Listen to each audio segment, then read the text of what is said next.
నా పేరు సల్మా అండి. నేను నా భర్త అక్రమ సంబంధాలు పెట్టుకొని గొడవలైతే విడిపోయి నా పుట్టింట్లో ఉంటున్నాను 2-3 సంవత్సరాల నుంచి. అయితే అతను నా పిల్లల్ని 2 సార్లు కిడ్నాప్ చేశాడు. కిడ్నాప్ చేస్తే నేను పోలీసుల ద్వారా ఒకసారి తెచ్చుకున్నాను, స్కూల్ నుంచి కిడ్నాప్ చేస్తే. మొన్న తీసుకెళ్ళి దీనికి వాళ్ళ అన్న సహకారంతో అతను కిడ్నాప్ చేశాడు బాబుని. హాస్పిటల్ దగ్గర నుంచి నన్ను కొట్టి లాక్కెళ్తే నేను పోలీసులకు కంప్లైంట్ చేశాక వాళ్ళన్న వాళ్ళ ఇంట్లో ఉంటే ఇదే గ్రీవెన్స్కి వచ్చానండి. నేను వచ్చి కంప్లైంట్ ఇచ్చి బాబుకి హెల్త్ బాగాలేదంట, టైఫాయిడ్ ఉందంట, వాళ్ళన్న వాళ్ళ ఇంట్లో ఏమన్నా పెట్టాడేమో అని వెళ్ళి చూస్తే బాబు వాళ్ళ ఇంట్లో ఉన్నాడు. అయితే బాబు అమ్మ అని వచ్చి ఆ బాబుకి 104 జ్వరం ఉంది, చావు బతుకుల్లో ఉన్నాడు.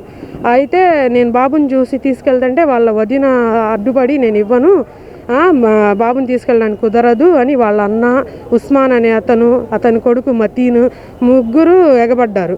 నా కొడుకుని నేను తీసుకెళ్తున్నా, మీరెవరు దాచిపెట్టడానికి, బాబుని చచ్చిపోయేలాగా చేసి పెట్టారు అని నేను లాక్కెళ్ళానండి. నేను నా కూతురు చిన్న పాప నేను మాత్రమే వెళ్ళాను.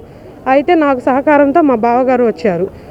మా ఇంటికి వచ్చి దొంగలించి చైన్లు అన్నీ తీసుకెళ్ళింది, నన్ను కొట్టి అని చెప్పి నా మీద కంప్లైంట్ ఇచ్చింది పాత గుంటూరులో. కంప్లైంట్ ఇస్తే నేను ఆయనకి బాబుని తీసుకెళ్ళి బాపట్లలో అడ్మిట్ చేశాను హాస్పిటల్లో. 104 ఉందండి సార్, ఇలా ఉంది పరిస్థితి అని చెప్పా. మీరు విచారణ చేసుకోండి సార్, నా మీద ఫాల్స్ అన్నీ చెప్తున్నారు, అసలు నా బాబుని తీసుకెళ్ళా, నేను ఎవరిని కొట్టలేదు, ఏది చేయలేదు, తప్పుడు ప్రచారం అని చెప్పా.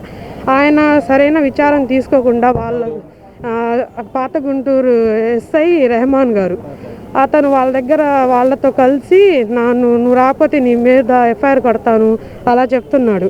అలా చెప్తే నేను 2 రోజుల తర్వాత బాబుకి జాయిన్ చేసిన హాస్పిటల్ సర్టిఫికేట్స్ అన్నీ తీసుకొచ్చి చూపిస్తే అయినా నా పేరు మీద ఇదిగోండి మా బావగారు అతను పాపం దేంట్లో లేడు, అతను ఒక పోలీస్ అని చెప్పానని ఆయన పేరు నా పేరు ఎఫ్ఐఆర్ కట్టి, సార్ నేను ఒక అమ్మాయిని ఒంటరి దాన్ని, నాకు ఎవరు తోడు లేరు, మీరు ఎలా ఎఫ్ఐఆర్ కడతారండి, నన్ను రోజు పిలుస్తున్నారు స్టేషన్కి, నాకు చాలా ఇబ్బందిగా ఉందండి, నేను రాలేను సార్, మీరు ఎంక్వైరీ చేసి ఇన్ కేస్ నేను కొట్టాను అదేమన్నా ఉంటే సీసీ కెమెరాలు అన్నీ ఉంటాయి ఆ వీధిలో చూడండి సార్ అని చెప్తే అయినా కానీ ఆయన నా మీద ఎఫ్ఐఆర్ కట్టారండి. నాకు ఇది ఫాల్స్ అండి, నా మీద ఈ ఎఫ్ఐఆర్లు కట్టి నన్ను స్టేషన్ తిప్పుతున్నారు, నాకు చచ్చిపోవాలనిపిస్తుంది.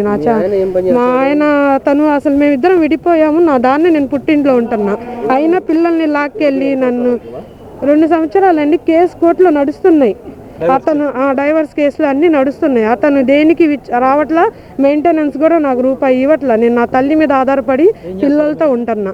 అతను వివాహ ఫంక్షన్ హాల్లో మేనేజర్లా చేస్తాడండి, పెద్ద ఫంక్షన్ హాల్లో చేస్తాడు. ఇది నల్ల చెరువు రోడ్లో వివాహ ఫంక్షన్ హాల్ ఉంటుంది, దాంట్లో మేనేజర్లా ఇర్ఫాన్ అతని పేరు. నా బాబు వయసు 7 సంవత్సరాలండి. ఆ చిన్న బాబుని పొద్దాలు ఎత్తుకెళ్ళడము, నన్ను ఇలా మానసికంగా వేధిస్తున్నారండి. వేరే ఆమెని ఉంచుకొని, రమ్య అనే ఆమెని ఉంచుకొని ఉంటున్నాడు.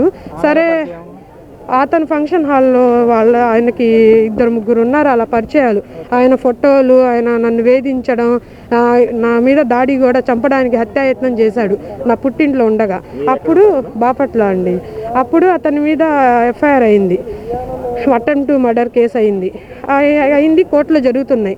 అయినా పిల్లల్ని ఇప్పటికీ 2 సార్లు ఎత్తుకెళ్ళాడు. పోలీసులు నాకు ఎలాంటి సహకారం చేయట్లా, రివర్స్ నేను ఆడపిల్లనై నా మీద కూడా వాళ్ళతో కుమ్మక్కయ్యి ఈ విధంగా నన్ను వేధిస్తున్నారండి.